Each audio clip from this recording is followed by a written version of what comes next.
Hope you all watching Harvey Reich there. He is quite clear in his thinking, and yet masking continues to come up as some sort of panacea and some sort of rescue measure. Yeah, I was at the dermatologist's office, and they were all wearing masks in Pasadena. So interesting. And by the way, no quarrel with anybody that wants to wear an N95 to protect themselves. Please do so. But in terms of masking, as Dr. Reich points out, protect others, there's just no evidence for that whatsoever. Lionel makes comeback today by himself. You can follow him at YouTube, Lionel Nation, also on Twitter, Lionel Media, Lionel. He's a radio veteran, a trial lawyer, a former prosecutor, author. He is a Renaissance man of sorts. He owns his subscription video channel. Again, that is the lionelmedia.com and Lionel Nation on YouTube. So Lionel joins me, and maybe we'll have a chance to even take a few calls right after this. Our laws, as it pertains to substances, are draconian and bizarre. The psychopaths start this way. He was an alcoholic because of social media and pornography, PTSD, love addiction, fentanyl and heroin. Ridiculous. I'm a doctor, for sake. Where the hell do you think I learned that?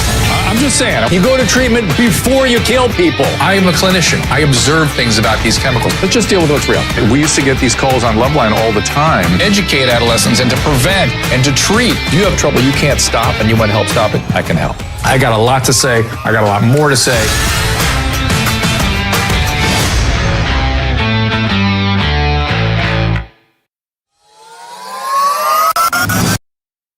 These products have transformed my life and Susan's and saved our marriage. Discover the key to oral hygiene, regardless of your current daily dental routine. Whether you diligently brush and floss multiple times a day, or you struggle, you got bleeding gums, bad breath, plaque buildup, this revelation is for both of you.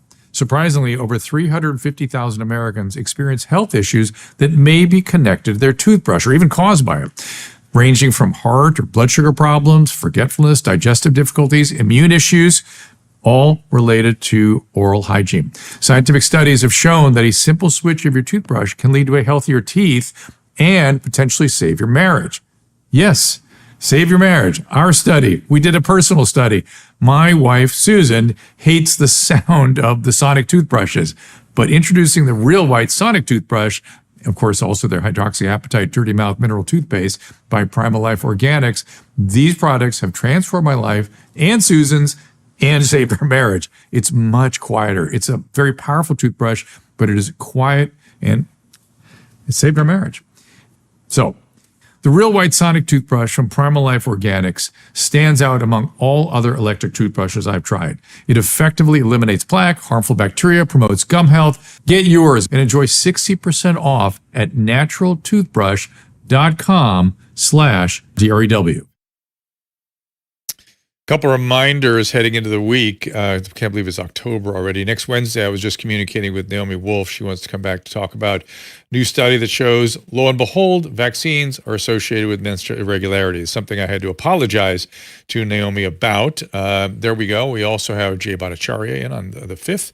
The following week at an early time, Rob Schneider comes and joins us as well. So that's the lineup heading forward. A lot of interesting people coming to join us, including today's guest, Lionel. Here he is. Welcome. Lionel Media, Lionel Nation. There he is. Welcome, sir. Thank you. Thank you. Thank you. And I'm so glad that your marriage was saved by virtue of by a toothbrush. A toothbrush. A toothbrush. Let me tell you. You don't listen. Tell us. Go ahead. No. I cannot say enough about how important it is for people to have to prevent. I don't know if it's gingival health, but to floss. It's critical. How it's associated with inflammation and heart disease. By the way, the thing I'm fascinated right now is I'm going to open up a chain of fecal transplant. I think fecal transplant is the most exciting, fascinating thing. It's been linked to improvements in not only bipolar disorder, alcoholism, C. diff. See, you laugh. Well, C. diff for sure. I didn't laugh. Susan's behind the camera laughing there, but C. diff for sure. And when people think of fecal transplant, they imagine that somebody's stool is being pushed up the tookai. That's exactly what I'm talking about. It's made into a capsule. No, it's made into a capsule. No. You want to have. No. You want to have Tucka's transplant. Okay, That's right. but to your point about the toothbrush, absolutely gingival health and coronary disease being now correlated, other inflammatory conditions. But the comedy here, Lionel, is we were on a cruise, and what was the question they asked me about? What your wife say is your most annoying feature? We did like a newlywed game thing, and I said, "Oh, she's going to say my toothbrush immediately." And she came out and she goes, "His toothbrush," and that was before we found this group. Nothing else is annoying about this has changed our life literally. It's you look, when you live with somebody for long periods of time, these little annoyances can become big annoyances if you're not careful. Just like with the camera pans, very smooth. By the way, a couple of things which is also important regarding cruises. I would rather lick a belt sander or drink ink than go on a cruise. Hell to me would be on a cruise. And it's just, there's something about do whatever you want. Don't waterboard me. You don't have to do anything. Just threaten me with a cruise. I'll tell you where all the spies are. I'll get everything up. Just don't get me anywhere near those You don't know what you've been missing. You don't know I do. You don't like it's the other people on the cruise you don't like. I see. Oh, absolutely. I see. I get it. So listen, let's get right to it.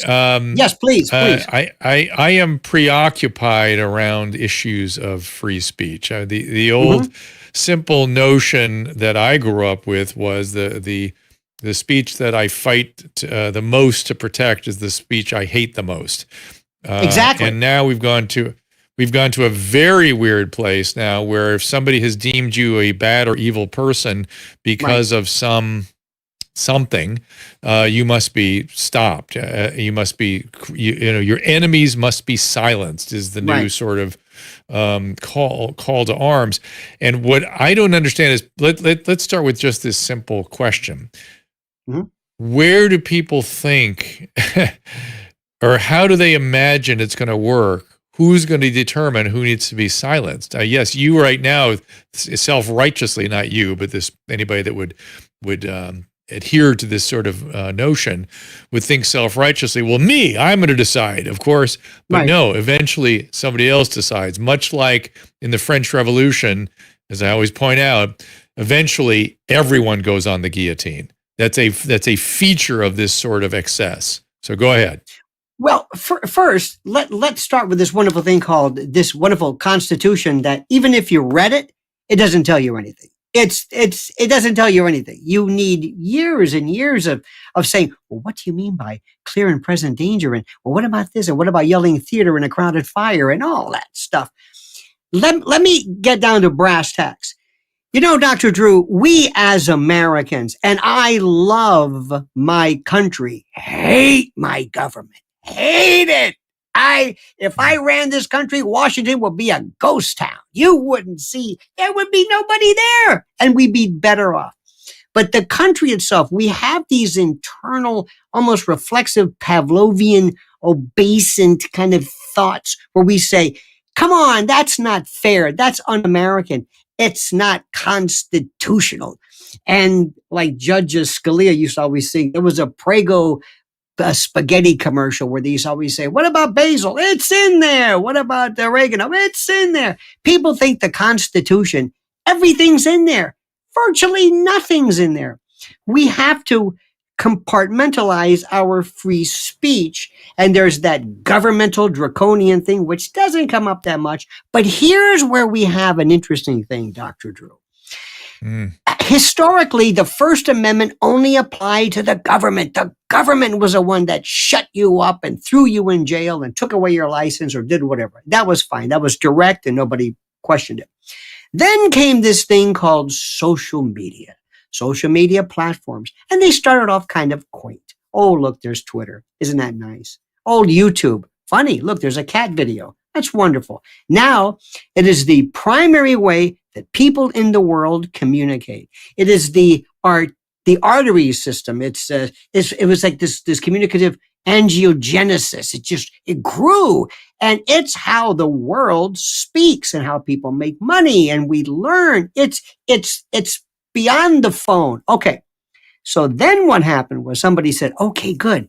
Do you like your social media? Russell Brand, Dr. Drew, do you like it? Tucker or whoever your person is. Do you like that? Alex Jones, or pick the person you like or don't like. Do you like it? Good. Do you need this for your business? Good. Have a lot of followers? Good. Boom. Not anymore. Then the people who would say, wait a minute, how did you just do this? This is my livelihood, my commerce. Excuse me. This is a private entity. This isn't the government. The government didn't tell us to do this. We don't work for the government. We're not agents of the government. This is private. There's no state action. There's no entanglement. Well, the Twitter files come along, and guess what? There was. And now we have to do something which is different. We, as a country, have to get off our duffs, and we have to go and we have to declare, either by statute, by fiat, by legislation, by court order, or something. We have to reclaim and reestablish these social media platforms as utilities, as the phone. Dr. Drew, imagine if you were on the phone and you're talking to Naomi Campbell whoever, or Naomi Campbell, and you're talking about COVID. Wolf. You're talking about something. Wolf. Cry wolf, indeed. Or you're talking to them and all of a sudden your phone goes dead. And Verizon or whoever says, excuse me, we don't like what you were talking about. That's unproven. This is misinformation. This is hate speech. You say, wait. You're the phone company. You can't tell me that. Well, that's what I submit social media are. And let me give you my latest one. As you mentioned so astutely, Dr. Drew, we have to, it's the First Amendment and the spirit of it is not to protect the Johnny Mann singers or Florence Henderson or something. It's vile, horrible things. Now, recently there's a story about Roger Waters. Roger Waters of Pink Floyd fame. Pink Flamingo. Virulent of, yes, indeed. What you do when you clean it up. Wear a long coat, nobody will notice. So in any event, is that what the kids call it today? But as I was saying, this is a guy who apparently says these terrible anti-Semitic things. Terrible, horrible things I would never say. Now, here's the latest one. Dr. Drew, let's say you say the most horrible things imagined against the Alsatians. I mean, as vile, as virulent. But you said it not here, maybe 14 years ago. Or maybe somebody accused you of making lewd noises while they changed a mannequin at Macy's. 14 years ago. What if a woman claims you said something untoward? 14 years ago. Okay, that's the criminal and civil statute. But now, social media platforms say, oh, no. We just don't like you. So your speech and your actions, unproved, uncharged, no due process. A due process says notice and the opportunity to be heard, meaning I have to charge you with something and give you the opportunity to rebut it. You're saying, for all you know, 14 years ago, wait a minute, what? That's right. You're done. You're finished. Now, in the case of, let's say, Roger Waters, whether you like him or not, it doesn't really matter. We have to take a new position called #SoWhat. This is going to be tough for people. We say, okay, Roger Waters said this. So what? Russell Brand was accused of such and such. So what? It doesn't matter. We don't condone it. We don't like it. Let him address it. Let people sue. But we don't cut his tongue out because he did something that has nothing to do with what we're talking about now. Speech. You can still speak when you're on death row. And we are, and this is the worst part, I think we mentioned last time with Le Bon and, this weird murmurations of people. People sit back and they just think, bless you. People look back and they just say, you know what? If it's wrong, let me give you an example. COVID. Isn't it funny how all of these, not you, mind you, doctor, not you, but some of your colleagues, all of a sudden now said, hey, is it coast clear? Yeah. Let's talk about it. You knew about this before. Oh, no. These studies are different. Don't give me that. You knew about it, and I don't blame you for keeping your mouth shut. Have you ever heard about this guy on YouTube? His name is Dr. John Campbell. He's got about 2.8. This guy at first, when COVID, he was talking about, and it's the most awful thing with the virions and they're coming into the spike protein. It was like Bela Lugosi. Now, all of a sudden, somebody said, everybody out of the pool, it's okay. Now he's talking about all of these things, which a lot of the crazy folks who hawk, ivermectin and blah, blah, or who made the connection between myocarditis and blah, blah, blah. Now, all of a sudden, it's cool. So here's the thing I don't understand. When did they change the rules?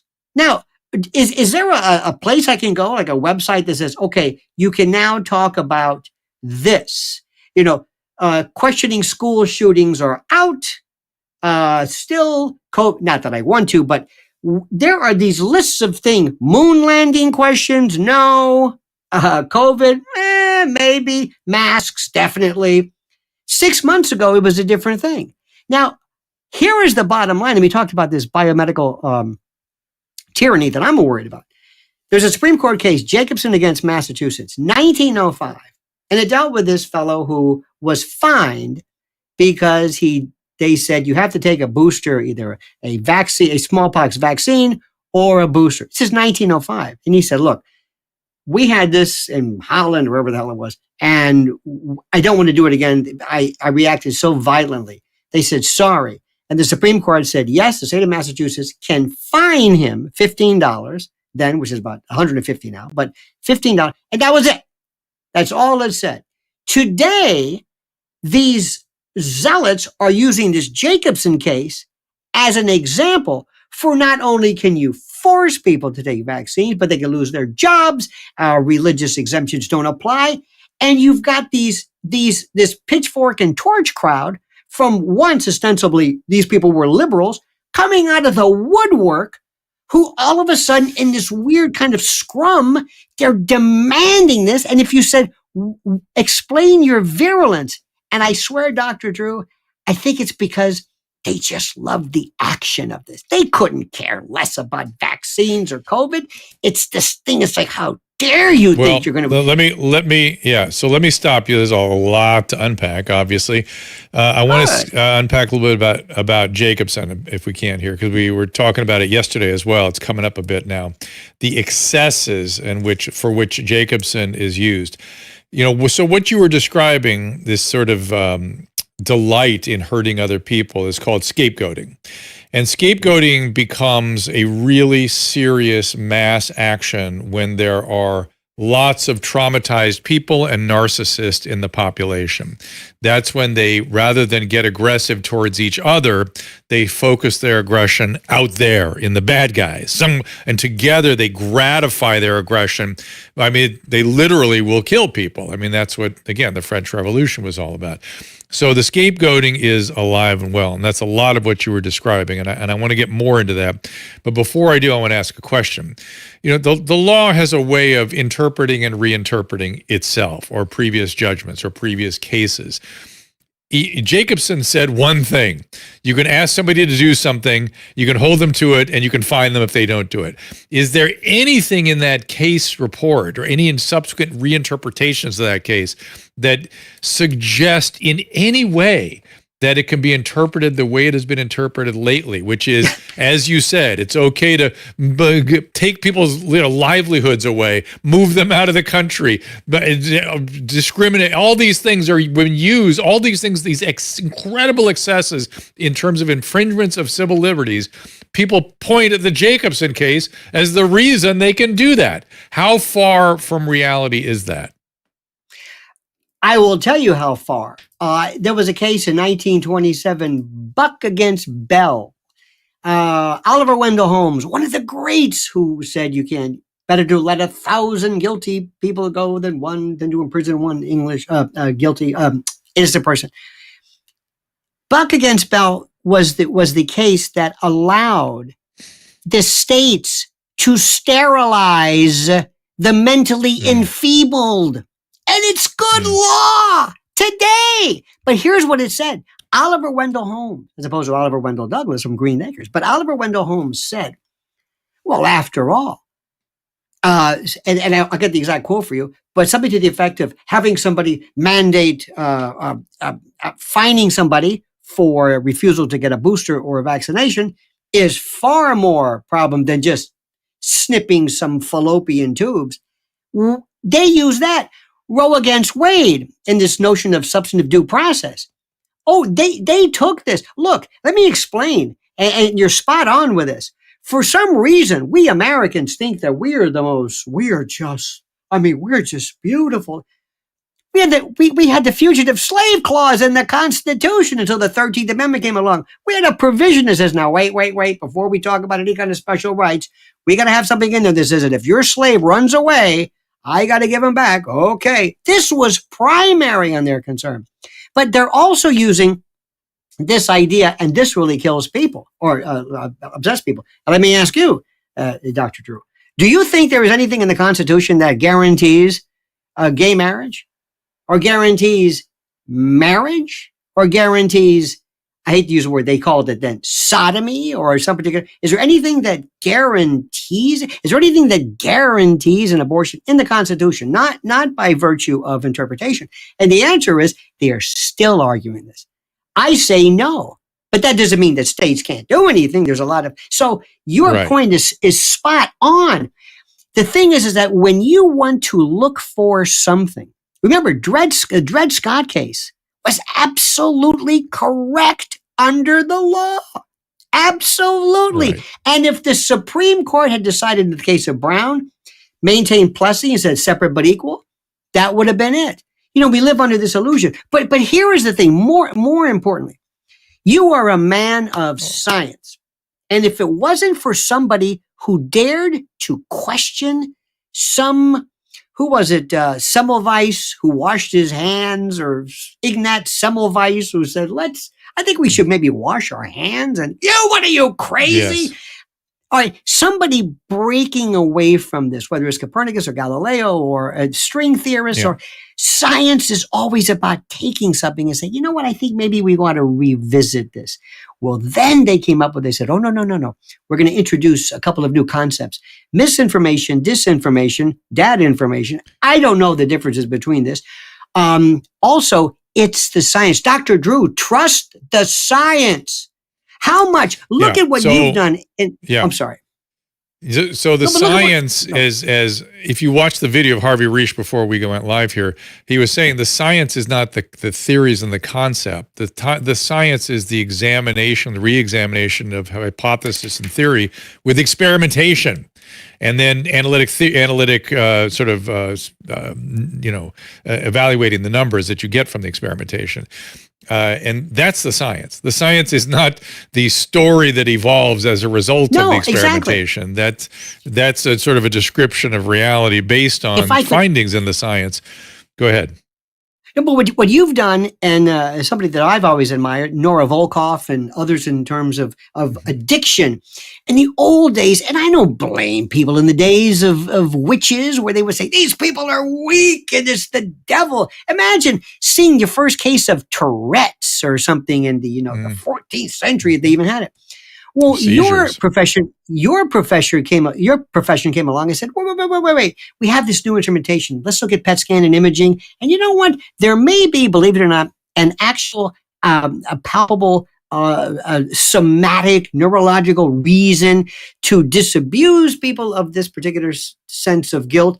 And they look to you, go, and I'm sure they told you, you're just some liberal, you're weak. That's what's wrong with this country. You and you pointy-headed scientists, always trying to find some medical reason. And you're thinking, wait a minute, I'm not trying to do this. Let me give you another one. If ever you want to really get into trouble, look at what people like Thomas Sowell did, who talked about population studies and what motivates certain ethnicities.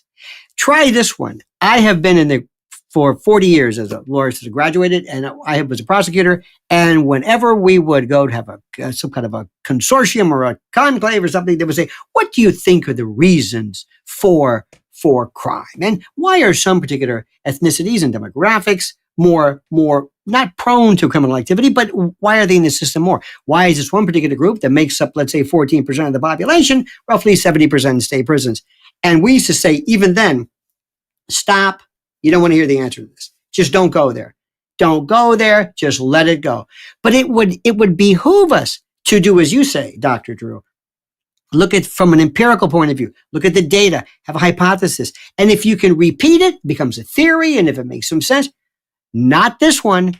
because what you need, remember when we used to laugh at PC and political correct? That was the glory days. Those were wonderful days. Then came cancel culture. What we're looking at right now is something so different. We're looking at a world right now that is so, I think it was 981 days since the Biden administration. Now, that's the only thing I can figure. Something happened there. Dr. Drew, if I would have told you when you were in medical school that one day learned members of your profession from the most prestigious schools would actually be arguing about whether a male can have a baby and whether it would be a good idea to have kids who cannot even decide their favorite color, who one day say, Mom, I think maybe I'm a girl. No problem. Off you go. Snip, snip, tuck, tuck. An orchiectomy here, Did you ever think, and not only that, and we're not talking about somebody from some leftist pinko organization, from the highest levels, from the lauded halls of the greatest medical institutions. My question to you, sir, is this: what has happened to us? And I'm sure people have said this in one way or another throughout every epoch and every aspect of life and every period of time. But dear God, I've never seen. We see crime. Everything is exaggerated. Everything is turbocharged. Everything is gain of function. And not COVID. I mean the insanity that we are having. It seems like it is just, I don't know if this is scapegoating or if this is just some scrum or something, but my God, I don't even know where is it going to end. And here's what I'm going to say, and this is not to be political because you're very important about this.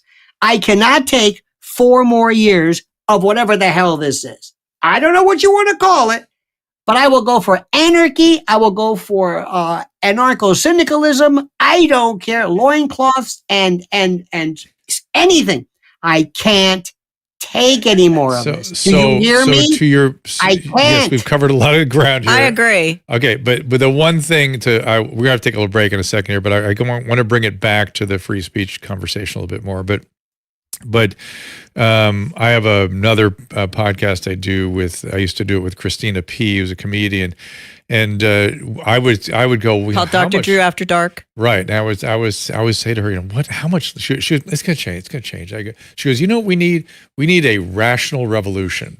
And I thought, that is exactly what we need. Caleb? Do you have a picture of our cups with the iconography on that? We use a little Soviet style sort of imagery to mark our rational revolution. Do you have that, Caleb, by any chance? I'm gonna try to find it. Coffee. There's a coffee cup, but you can get it on the YMH website for sure. But maybe when we get back, we'll show it to you guys. But when we get back, I want to bring it back to free speech. I was listening to a interview with Greg Lukianoff, who's an attorney. He's a civil rights attorney, and he was always very liberal, and now he is concerned about the excesses. And he specifically was concerned not about the specifications in the law around free speech. He was worried what happens when the culture of free speech is undermined and how the culture of free speech leads to laws against free speech. For instance, Alexis de Tocqueville, I point this out all the time, a Frenchman that came here in the 1820s to examine it. It was a ruse, but he was supposed to be examining our so-called penitentiary system. And what he ended up doing was meeting all the great leaders of the day and touring the country. And he wrote a very famous book called Democracy in America. And in Democracy in America, one of the things he observed, amongst many others, but one of the things he observed, by the way, was that he's never seen a country with so many lawyers, and that could destroy us, number one. But number two, he noticed that we have the greatest prescriptions in the law for free speech, but one of the least actual abilities to practice free speech because of something he called the town square. He said, in the town square, you're going to get destroyed. You're going to lose. They're going to ostracize you. Something's going to happen. You have free speech. You just can't use it because of the town square. So when we get back, I want you to sort of address that specific issue. And then I want to drift into a little bit of McCarthy era talk. So we'll be back right after this with more Lionel. Yeah. I think everyone knows the next medical crisis could be just around the corner, whether it comes in the form of another pandemic or something much more routine like a tick bite. You and your family need to be prepared. That's where the wellness company comes in. You know the wellness company. We have their physicians on like Dr. McCullough frequently. The wellness company and their doctors are medical professionals you can trust. And their new medical emergency kits are the gold standard when it comes to keeping you safe and healthy. It's a safety net. It's an insurance policy absolutely. that you hope you're not going to 100%. need, but if you need it, you sure as heck are going to wish you had it if you need it. Be ready for anything. This medical emergency kit contains an assortment of life-saving medications, including ivermectin, Z-Pak. The medical emergency kit provides a guidebook to aid in the safe use of all these life-saving medications.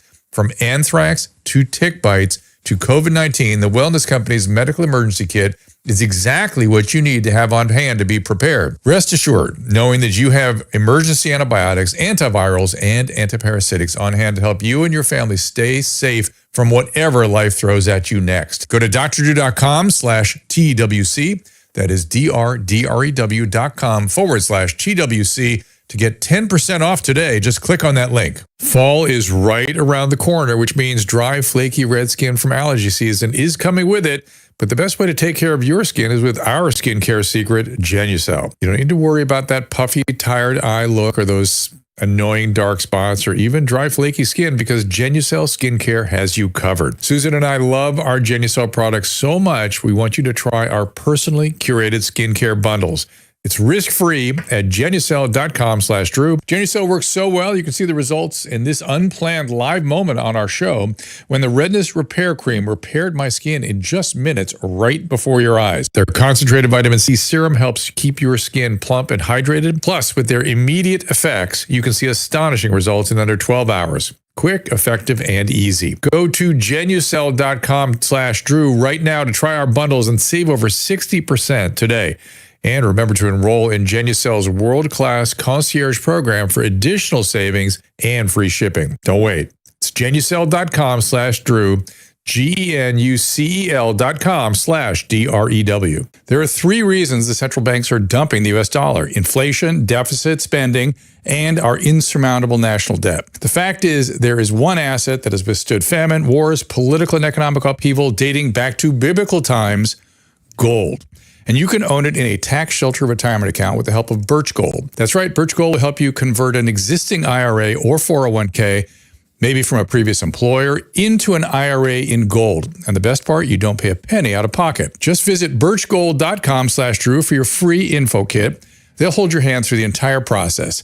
Think about this. When currencies fail, gold is a safe haven. How much more time does the dollar have? Birch Gold has an A+ rating with Better Business Bureau and thousands of happy customers. I do not give financial advice, and previous performance is no guarantee of future performance. Visit birchgold.com/Drew to get your free info kit on gold. That is BIRCHGOLD.com/DREW.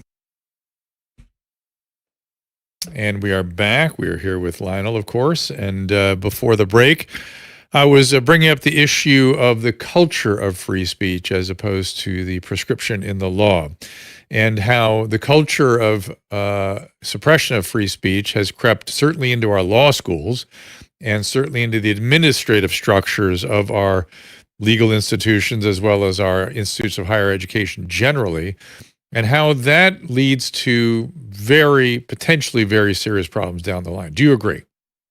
Oh, absolutely. There used to be a time when I was studying, we always talked about what was allowed.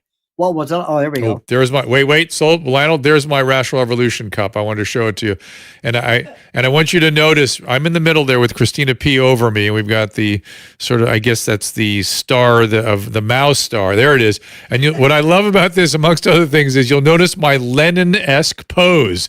One of the famous. If I just had a little beard on, it would be a perfect rendition of one of the most famous pictures of Who made that Lenin. logo? It's somebody, one of the fans. That's Yeah. Christina over me. It really was. It's seriously brilliant. I'm sure it's an art student or something. Should have bought one. You know, it's funny. We when don't you said have one. Christi- They're still for sale. Christine, yes. Go You know, ahead. when you said Christina P. over me, reminds me of some Undinism, some Urolagnic reference to the P reference from the dossier. But I digress. No. A couple of things here. One of the, it's funny how we always have to go back and look at how sometimes the law got it right. In a similar vein, your point's well taken. The Constitution means nothing if the citizens never have even an allergy to the idea of free speech being curtailed. So they would listen. If nobody ever says, "No, that's okay," that's okay. The Constitution is not self-regulating. It doesn't just correct things. Let me throw this one at you. I consider one of the biggest potential dangers to humanity is artificial general intelligence, not AI. That's AGI. And a couple of things. Now, let me explain this to you. One of the most interesting aspects of First Amendment free speech is the idea of CSAM. And my wife, who is an expert in this, we talk about this is child sexual abuse material. And she is with Lynn's Warriors and has dedicated her life. And so we're always talking about how this has transmogrified into levels of depravity that we could never even imagine before. But here's a twist. And follow me through this. Let's assume that I were to show you something and you were to drop it. Recoil in horror as they're depicted was the most unimaginable scene with a child, an infant, whatever, and you are sickened. And I said, whoa, wait. Good news. That's not real. That's artificially intelligent, AGI, whatever. It's not real. It isn't. It's horrible. Now, most people would say that doesn't matter. The very fact that you have it is enough to ban it. Now, I, who find the whole notion detestable, say there's a bigger issue here. If this is not what you say it is, what's the difference between that and a sketch or a crude drawing or a thought? This is a thought. Now, granted, it's reduced to something which looks almost identical to an actual picture, but it is a thought. Do you believe? See, we don't, in this kind of the town square idea, I always hold the First Amendment and free speech, that is supreme. We hold our nose, we say, this must prevail. This must mean that terrible things must be said. Remember, perhaps during our generation, the Anarchist Cookbook? People said, you can't have a book that tells you how to make bombs. Oh, yes, you can. There was something called Paladin Press years ago. So we live, and I think we're the same generation. We remember how it was cool when Carlin's Dirty Joke and Lenny Bruce and even the PMRC with Tipper Gore. Our whole world, mine has been one example of limitation of speech after another. And that's how we were raised, and we were kind of like indoctrinated, and we appreciate that. And we understand that sometimes the more creative it is, the more problematic. Okay, let's cut to today. And before you cut to today, and let's also recall that most of the suppression was coming from the right. Myself, Howard Stern, people who are on the radio talking about provocative topics. Remember when General Powell's son was the head of the FCC? And when he started cracking down on the speech of people on the radio. It got ridiculous. And that was the group. And then, there was Tipper. There was a bunch of people trying to change music and lyrics. And that was the right. And even they never took the kind of egregious, dangerous, destructive techniques to get their way. Right. They just raised a lot of hell. But lives are being destroyed now. Thank you for saying this. I don't know about the medical profession, whether you have conservatives or liberals, because this left-right paradigm is ridiculous. I don't even know what it means, and I still don't know what it means. You're right. People in the old days were pretty much to the left, but it was sexual. It was for the most part, it was words and sexual. Now, today, with all due respect to Howard Stern, who was certainly a pioneer, and when I started in talk radio, it was around the time of Howard and Rush Limbaugh and others. They used to have these things called shock jocks. Do you know what shocks people today is the truth? What will get people today is you can say anything you want about anything sexual. That doesn't matter. What bothers people more than anything today is for you to dare to contest or to reframe or restructure an accepted truth. And that could be an historical reference, assassination. Let me give you an example. This is the way I think. Alex Jones purportedly said that he did not believe that certain shootings took place. Okay. The issue is never, do I agree with this? The issue is not whether I find this reprehensible. That's not the issue. The issue is very simply this. The issue is, in fact, in law school, we always had the IRAC rule, issue, rule, analysis, conclusion. What's the issue? What's the rule? Analyze the two and conclude it. That's it. Linear critical thinking. What's the issue? The issue is, does he have the right to merely opine as to whether he believes an event did or didn't take place? 9/11, JFK, but whatever it is. The answer, I think most people would say, yes, he does have the right. And you could argue in his case it was different. Now, let's take today's kids. Whatever that means, the kids. The kids will say, but it's wrong. Okay, to you. No, they'd say it hurts people. It hurts people. Well, that's the next one. People get hurt. It's hateful. Yeah. Right. It's hurtful. It's wrong. Or they will say that they believe in this apodictic, Manichaean absolute about trust to science. And it's dangerous. So what they're saying is, but the only good speech is dangerous. What if somebody came along and said that, and I was amazed by this. Somebody comes along and says, I've got a glioma, a brain tumor, and I found out that papaya enemas will cure you. Now you can say, no, wait a minute. That's your opinion. Yeah, but what if somebody were to forego medical treatment? You know what I say? That's the way it goes. Free speech is a bitch. It happens all the time. It happens. Look, Steve McQueen, if you remember, did not take medical treatment. He went down to Mexico. DMSO. Steve Jobs had Steve Jobs, terrible. He could have been cured easily with a surgery. Right. Instead, he refused it. He's entitled to refuse it, no matter how dumb the decision. And again, Steve McQueen went down to Mexico and got coffee enemas. But I want to grab a couple other ideas here. So when it comes to the suppression of free speech, right? We all of us have always looked at a few historical moments in horror.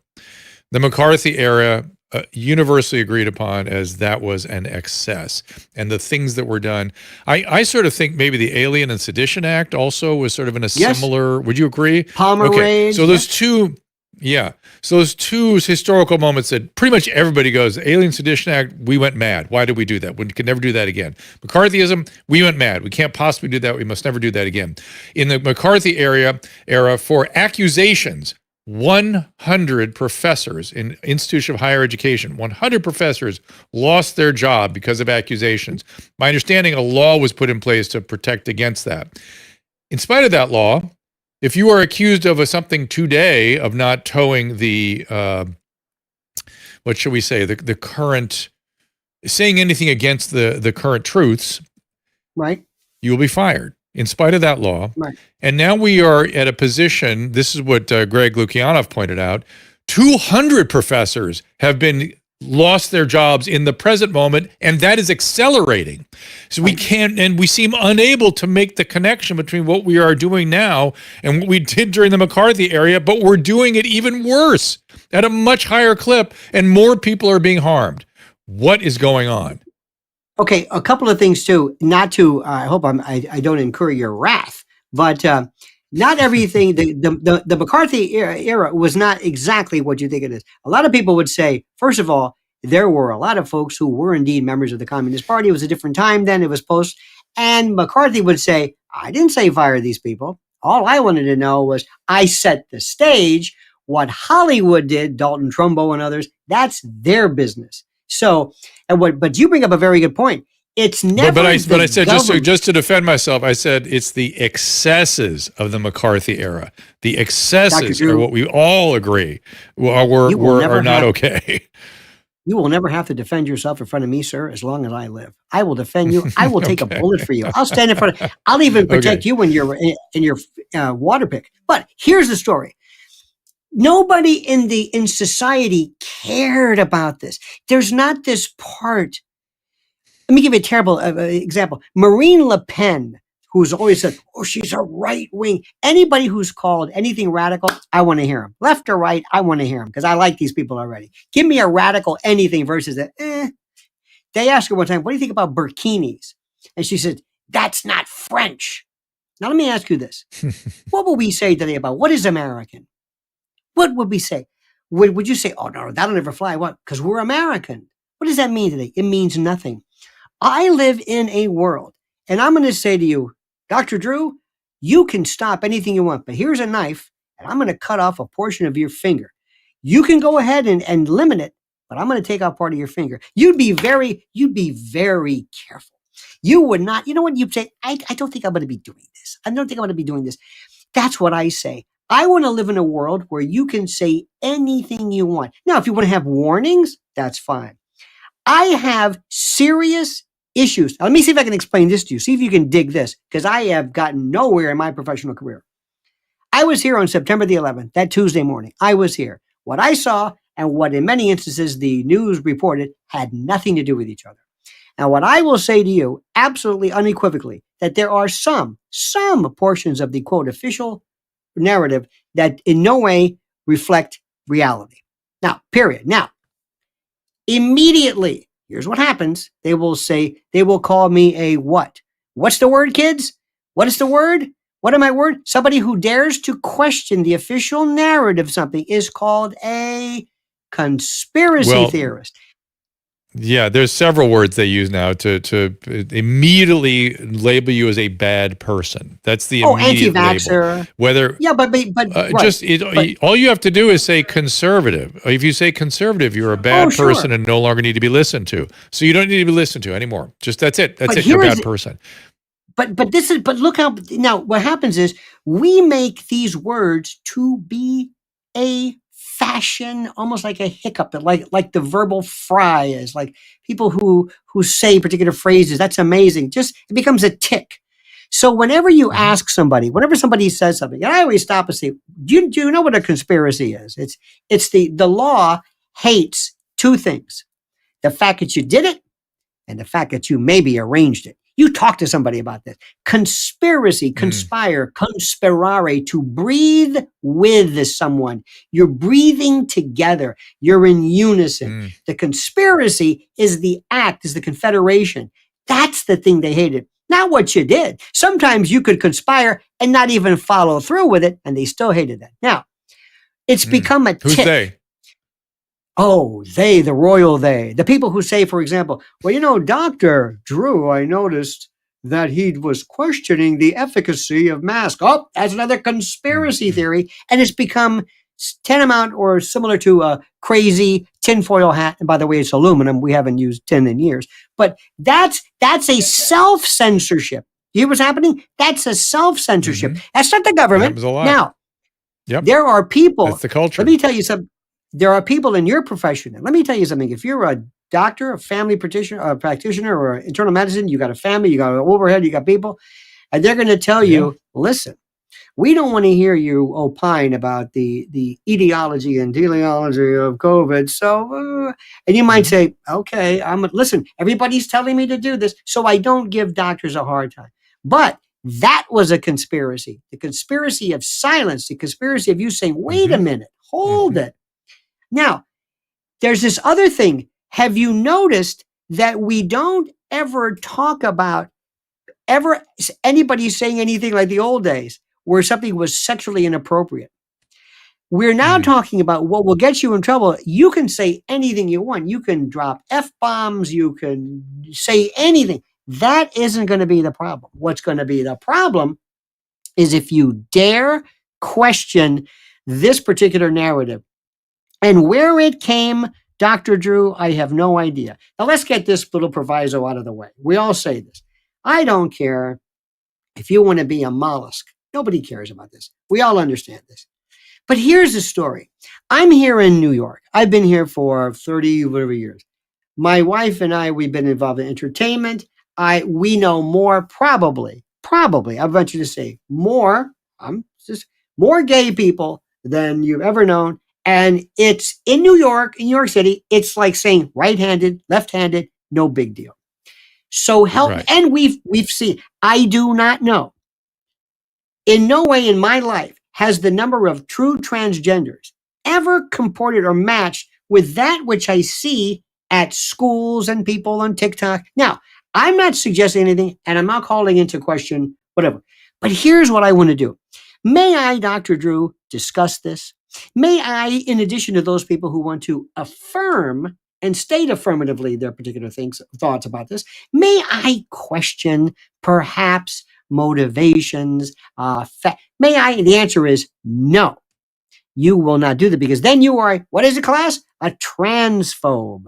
You are a transphobe and a conspiracy theorist. And all of a sudden, I love the way the word, this is my favorite.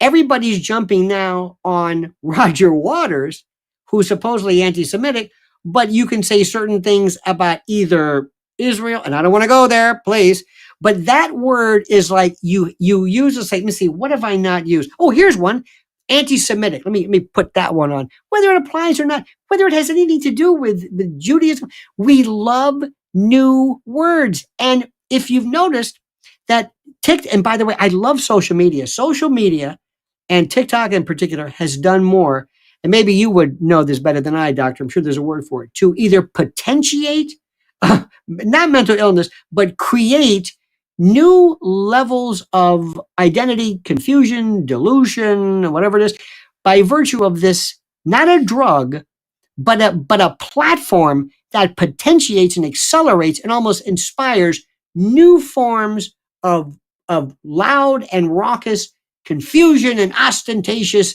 declarations of I came up with the term cryptophobic, not transphobic, but cryptophobic. Oh, because I just made it up. Now, put this together, put what we've all discovered together, and you have an asylum. We live in a world, and Dr. Drew, I don't care whether you, and please, I don't want to use this to say anything political. I don't care who it is. I believe the next president most probably is going to be Gavin Newsom. I'm going to tell you right now, he is going to be the Democratic nominee. There's no doubt about that. I promise you. And I hope to God he does a good job. But I am saying this again. Hello, world. I cannot take 4 more years. And whoever's involved, whoever's responsible for this, doctor, do you know diseases that just kind of peter out, or do diseases tend to get worse? Because this insanity, this collective psychosis that we are going through in this ceremonial scrum, this choreographed lunacy, it's getting worse. And it's not left or right or Republican. It's like this performance psychosis. So there's an old psychiatrist named Mirlou Mirlou, and he talked about these mass formations that come upon populations periodically, and apparently it is a normal part of history, and we are certainly in an era of such. Have you met Caitlyn Jenner? Do you know her yet? No, I've not. You'd be good for you to talk to her. Yeah, she suffered greatly with her gender issues. I mean, really, like, had a profound, lengthy suicidal depression, and she can help people understand, get a deeper understanding of some of these things. And she says, much like you did, when you talk to her, she goes, I don't want you to think about this, anything that, whether I'm left-handed and I'm this, and that's the same thing. It's nothing. It's a nothing. It's my thing. You shouldn't even be thinking about it. And I thought, okay, all right, fine. And we actually supported her run for governor. It was we had an interesting experience getting to know her a little bit. But Let me get off there for a second. I'd like to take a call here if we could. We have a few people raising Speaking their of hand. Gavin Newsom, Yeah, let's. he just said he wasn't going to run last night. Well, no, he didn't say it. He was he's asked running. it and he refused to answer. Absolutely. Yeah. And Gretchen Josh, Whitmer is going to be his what he vice was president. asked was. What he was asked was, under any circumstances, and under the wildest of circumstances, would you yes or no accept the nomination? He was like, I don't know what you're talking about. He refused to answer it. He's so slick. My ability to get people up to the podium here is kind of weird. It constantly Tech we get 101. the Man of wheel. The science. wheel comes in. Yeah, the way yeah, he can save your life, but he not can't of get a phone call technical, today. not of tech. He'll get it. Yeah, go ahead. And let's Caleb? go to Dr. Drew in surgery. Now, this scalpel thing here. Hang on. now. Why Is he it didn't the become a sharp- surgeon? One of the many reasons. Is that Caleb, what was that? safety- Oh, that I got it. I was just making sure your phone wasn't plugged in. Caleb, did you get my text? Susan's worried about something when it comes to our presentation this week. in Well, Las we Vegas. have By a the way, show may I this suggest weekend in something? Las Vegas. Can you have a special show called the Dr. Drew warm-up show? Because the best time I've ever had is when I get in early just to make sure and to see you go through the warm-up. It is the greatest. I never heard somebody scream expletives. People coming in to hold you down. That wasn't me. Threatening Mr. That was my Nation. wife. That was my wife. Yes. Yeah, that's There was something Susan about Pinsky. That's how she something gets about stuff I done. burped The too. the brush head. Something about a brush head. Are you still talking about that tooth thing? I don't know what this is. Dental. I want to say one other thing while it's on my mind real quick, which is you were talking about, essentially you were saying there's sort of no apologies for crushing people for not towing the party line, as it were, the current narrative. And then you said something about ivermectin, and then Caleb flashed on the screen, right? Flash up what you put up there about ivermectin, because I want to discuss how things have changed. CDC states that ivermectin is not effective. That's no longer true, Caleb. The CDC is now on the record saying that ivermectin can be prescribed for early COVID. And the Mayo Clinic is on the record saying that hydroxychloroquine can be used for early COVID. Both are, Now, doctor- they're not suggesting that you do so. They're saying that it can be used, but if your doctor feels appropriate, which has always been the case. However, Dr. Riaz- YouTube still disagrees. So we have to follow YouTube's laws Really? instead of Is the that laws right? of the actual land. Yeah, they still The disagree. AI bots The actual, disagree. but the point is the CDC doesn't say that anymore. That's what I'm wondering about the disclaimer. But anyway, what was that, Lionel? No. I mean, do you? And you have the right to remain silent, and anything you say can and will be used against you. Okay. Do Great. you I'm gonna think shut up that then. this information? Do you think this information that you just cited, which I do not in any way subscribe to whatsoever, but do you think that information is new, or did they know this the whole time? This sudden change of heart. Were the data here's available the then? part. No, here's the part that was disturbing to me. I actually do not think that hydroxychloroquine or ivermectin are much of anything for COVID. I've not seen it. I'm not impressed by the data. I've not seen it very useful. But these are inert, harmless medication. And hydroxychloroquine is so harmless that in the internal medicine board reviews this year, in the rheumatology subsection, they suggested that our lupus patients on hydroxychloroquine, very common, first-line medication, people sit on it for years with mixed connective tissue disease and early mild lupus. They suggested that these women stay on the hydroxychloroquine while pregnant. That is a recommendation I have never heard for any medication. I cannot name a single medication where they say just simply leave it on. They say you can means leave it on, and it there might be does some nothing. risk. They said it does not, it's inert on the pregnancy, which It's is why they're water, able to yeah. get away with that. Right. And so and by the way, in the CDC's website, if you look under the immigration recommendations, if you are a refugee from something like 50 different countries, you must take 5 days of ivermectin before you come into this country. Nobody's has to evaluate you. There's no concern about the ivermectin. You just have to take it before you can come on in. And That's the CDC's recommendation, and now it's also their recommendation that it could be used in early COVID. My point is, they've known forever these are safe and inert medicines. I still don't believe it does very much, but if a doctor feels it does and would like to prescribe it for his or her patient, I much like free speech, that should be their privilege. Remember the joke, the punchline, couldn't hurt? Remember that classic? There's an opera and the guy dies and somebody says, give him an enema. He goes, sir, he's dead. He goes, give him an enema. I said, do you understand? He's dead. He says, couldn't hurt. Well, that's the theory. But going I back didn't realize to that was I didn't realize underneath that was an enema joke, but continue. Any way I can work enemas into it, if you notice 6 or 7 times, I got a problem with it. Yeah, no. Fecal impact. I'm sorry. It's weird. Well, you're talking about this woman peeing on you the whole time. What am I, chopped liver? But how dare you? Let's go back to something. We have to ask ourselves this, and I want everybody, and maybe you can help me. I want to have a boot camp for citizens. I want to say, ladies and gentlemen, chapter 1, or political parties mean nothing. They did it one time, Democratic Republicans, and then we were kind of figuring out that the Federalists and the Whigs, and it doesn't mean anything. 2 sides of the same coin. It doesn't mean anything. They are so corrupt, these people, and the higher up. Now, you know where politics works? Local, school boards. You want to see something, go to a school board, go to county commission, talk about traffic lights. Also, de Tocqueville's note. Yeah. Pardon me? De Tocqueville also noted that when he de Tocqueville, again, I keep referring, when he was trying to figure out why democracy in America was working so well, his number one conclusion was local people practice democracy locally. They practice it in their classroom, they practice it in their townships, they practiced it in their counties. And that's what led to the success on a larger scale, the local practice of democracy. As you also know, being an emergency room physician, notice how I always work in the medical analogy. There's a lot going on there. You're looking at this person and say, there's a lot going on here. First of all, we don't kill them. But F. Scott Fitzgerald said something to the effect of the mark of a great mind is somebody who can handle 2 seemingly inconsistent thoughts simultaneously and not lose their mind. Let me give you an example of one. One of the biggest issues that Republicans are not going to be, I'm just throwing this in there, they have no interest, is you must be able to come up with a cogent answer to explain climate change.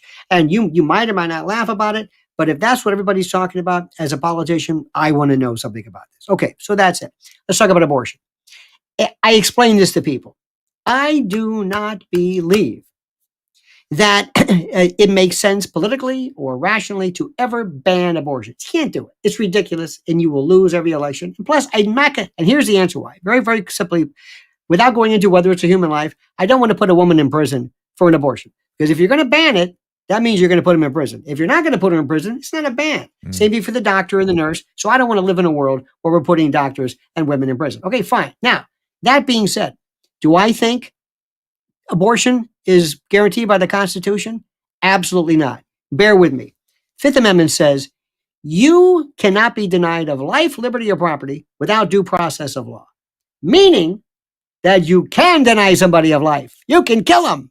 You can throw them in prison forever, and you can take their stuff so long as you give them due process. It doesn't grant anything. It doesn't say you have the right. The only thing it talks about, the right, is a procedural right.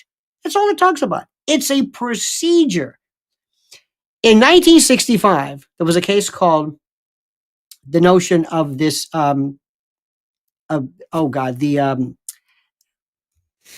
contraceptive law. And the Griswold, and there was a Supreme Court Justice, William O. Douglas, who said that he thought it was ridiculous for there to be this law in Connecticut that would prohibit people from buying and possessing contraceptives, even married couples. And it was a Knights of Columbus Catholic thing, and nobody really, but anyway, it was brought up. Now, William O. Douglas, listen to what he did. Instead of saying, look, I'm sorry, there's nothing in the Constitution. If a state wants to ban contraceptive, that's up to them. You go to Hartford and you figure it out. He said, oh, no. You see, and he said this, that there are rights that emanate from the penumbra. And he talked about, there's this glow and there's lights and the rights. And they said, what the hell are you talking about? And he came up with privacy. He made it up. There's no privacy anywhere. It's a good idea. I believe in privacy. I believe in happiness, and I believe in love, but it's not in the Constitution. Okay. That became the law. 1973 comes along and Roe against Wade. What did they do?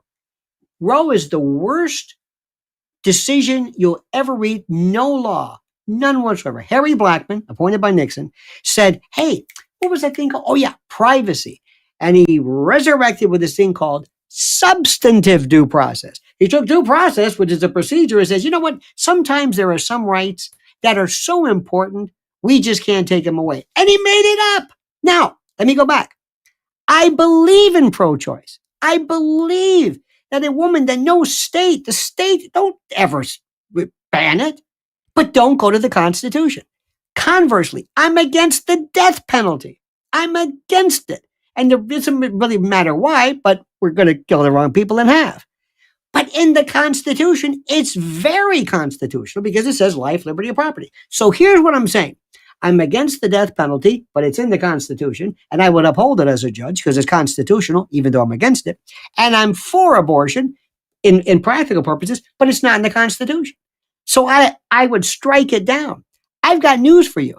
In the Constitution, nothing about the Air Force, nothing about marriage, nothing about voting, nothing about how many justices there are. It's filled with stuff that's not there. And what happens is sometimes courts, and this is where it gets scary, sometimes they legislate. You want a judge, sometimes to be a surgeon who says, I don't want to cut yet. I know this is too risky. There's nothing there. People have got this crazy idea. You know, the Dobbs case, the memorandum that was stolen from Alito, we still don't know what it is.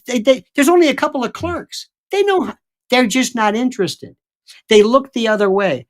And what they're going to do is, and let me say something, whatever you want to think about the Democrats, they're good. They want to do one thing. They want to get rid of the filibuster. They want to pack the Supreme Court, and they want to make DC a state. And you know what? If they get their chance, they're going to do it. Because, by the way, I am a registered independent. I am a political atheist. Republicans, they don't do anything. They tweet. They go on Fox. They talk about Hunter Biden's laptop. They do all kinds of stuff. But the Democrats, let me tell you something. They steal elections fair and square. They will do it every time. They go out there en masse, and the Republicans sit back and they go on Hannity's show and they go, hey, this is great. We're Americans. You're worthless. You don't do anything. So I want people to understand, throw politics away. Ask yourself, start off with every day, Dr. Drew. Ask yourself, what do I feel about this? Independent of history or politics. What do I feel about this? Is this something that I think is right or wrong? Work from there. But don't say, Barry Goldwater. See, what would I don't know who. Yeah. That's where they are today. I think we are both here independent. I don't know what Caleb is, but we are independents. And so I'm a libertarian. Yeah, we sort of apolitical. That means a Republican who wants to smoke dope. Yeah, I don't want to smoke dope. I just like vodka. I had, but I think we've got to kind of roll to a stop right here. I think we've covered a lot of territory. I've tried to get back. I think we got most of the things out that I wanted to get to. I'm sorry I didn't get to any calls, Josh. I tried to get you up like 5 times. There was something wrong technically going on here, but we'll be back on Tuesday. Maybe the ghost is back. There's something weird is going on with the phone. But on Tuesday, who is? Oh, of course. Thank you for being here. It's been a nice little romp. And Tuesday, Caleb again. There we go. Tuesday is Reggie Littleton. No, we won't be here. That's right. Kelly's going to do Tuesday. Little John. And then on Wednesday, October 4th, Kelly will be here, and so will I. And I'm hearing rumors of Naomi Wolf. And then on Thursday, Jay Bhattacharya comes back. And then the following Tuesday, Rob Schneider. And then Wednesday, Peter McCullough. It's on a warpath. Look at Rob Schneider's Twitter. Yeah, Rob Schneider is on a warpath against the New York Times. Who knew? He is a good guy. And I shared with him some of the, he and I were together as targets of the New York Times on a couple of occasions. And it was, that was the last time we're going to try to get a comment from the New York Times. You are? Mm-hmm. Oh, And they're good going to luck. say whatever. They're gonna say That's fuck gonna be off. nothing. Yeah, good luck with that.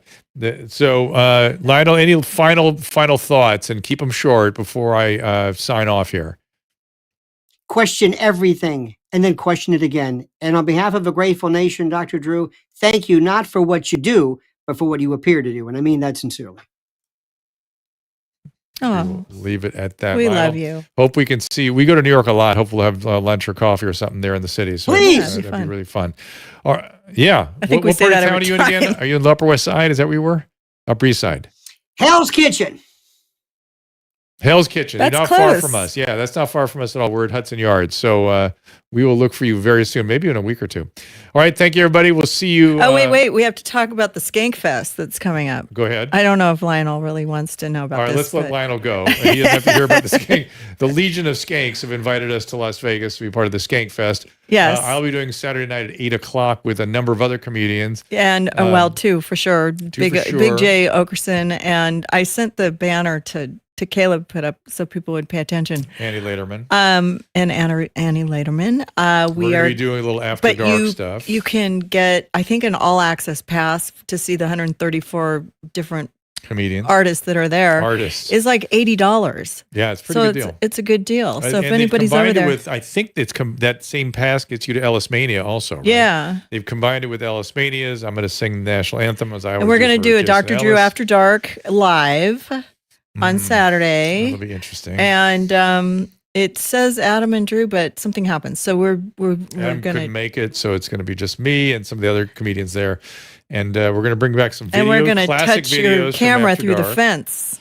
Exactly. We're going to bring back some classic videos from After Dark. And so please come up and say hi. We're going to have live interaction.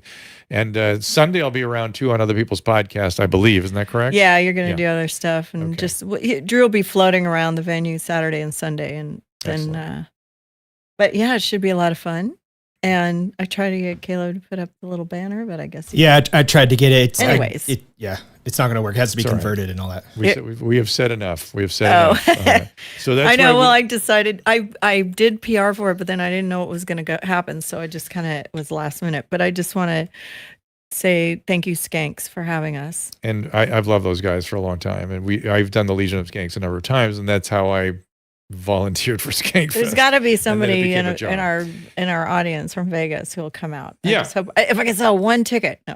That would be nice. And then we got some other things to do out there in Las Vegas, so that's why we will not be here on Tuesday. But we'll see you next Wednesday at normal time. Correct, Caleb? I'm not getting that wrong, am I? It's 3 o'clock next week. Yes, I believe We're so, not. unless Yeah, we're things going to be change. busy Monday and Tuesday. All right. And Emily Barsh is on the lookout for the New York Times to try to get a comment from them. So that will be interesting. Stay tuned for that and more. We'll see you next week. Thank you for being here. Ask Dr. Drew is produced by Caleb Nation and Susan Pinsky. As a reminder, the discussions here are not a substitute for medical care, diagnosis, or treatment. This show is intended for educational and informational purposes only. I am a licensed physician, but I am not a replacement for your personal doctor, and I am not practicing medicine here. Always remember that our understanding of medicine and science is constantly evolving. Though my opinion is based on the information that is available to me today, some of the contents of this show could be outdated in the future. Be sure to check with trusted resources in case any of the information has been updated since this was published. If you or someone you know is in immediate danger, don't call me, call 911. If you're feeling hopeless or suicidal, call the National Suicide Prevention Lifeline at 800-273-8255. You can find more of my recommended organizations and helpful resources at drdrew.com/help.